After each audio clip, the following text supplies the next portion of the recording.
الانتريه، يعني في الصالون وجوزي في الانتريه وانا ما بظهرش، يعني اقدم الحاجه وخلاص ما بظهرش تاني. جوزي بقى يفضل رايح جاي عليه وكده. ففي يوم جوزي جاله سفريه تبع الشغل بتاعه اسبوع، فما اتكلمش اصلا عن مدرسين تخش ولا ما تخش، ما اتكلمناش في الموضوع ده.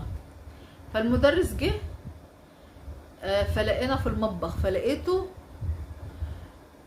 ماشي في الطرقه، يعني خياله كده. فبقول ايه ده ايه ده ايه ده ايه ده، راح راجع تاني. فبقول لابني هو كان بيعمل ايه؟ قال لها ايه يا ماما ده كان بيدينا مسرحيه وبيشرح المسرحيه بالانجليزي. فبتقول ايه؟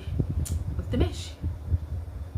الحصه اللي بعديها مفيش حاجه، يعني ما عملش حاجه.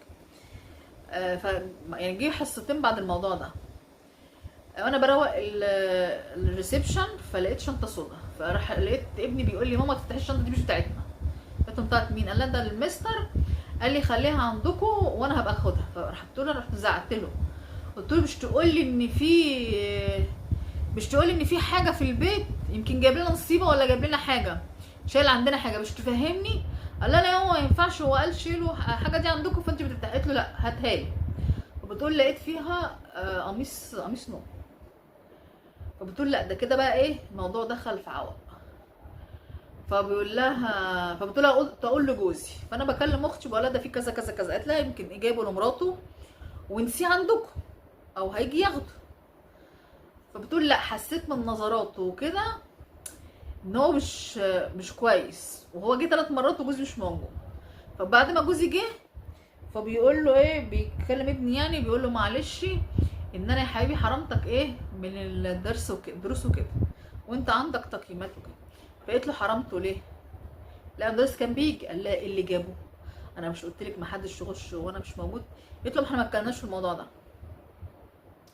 وراح الواد راح حكي له يابا ده حصل كذا كذا كذا كذا كذا كذا كذا.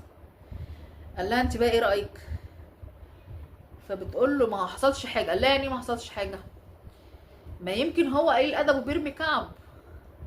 فبتقول طب انا مش عرفت. قال لها طب ما انا قايل لك من الاول ما حدش يخش وانا مش موجود، دخلتيه ليه؟ قلت له عمل مشكله ومش عايز يكلمني وانا بفكر اخد العيال وامشي. بصي هو انت غلطانه، ادم هو قال لك ما تدخليش حد وانا مش موجود خلاص، وانا مش كل مره افكرك، وانت عارفه ان انت بتقولي نظراته مش كويسه وحاسه ان في حاجه غلط، دخلتي ليه؟ ايه يعني؟ اجليها او ياخد في سنتر، او كنت اتصرفتي، او يا ستي بلا الاسبوع ده خالص، او كان على الواتس بعتلك الحصه، ايا كان في اي تصريف. لكن انت غلطانه وما تبقيش غلطانه وبجحه، تاخدي العيال كمان وتمشي.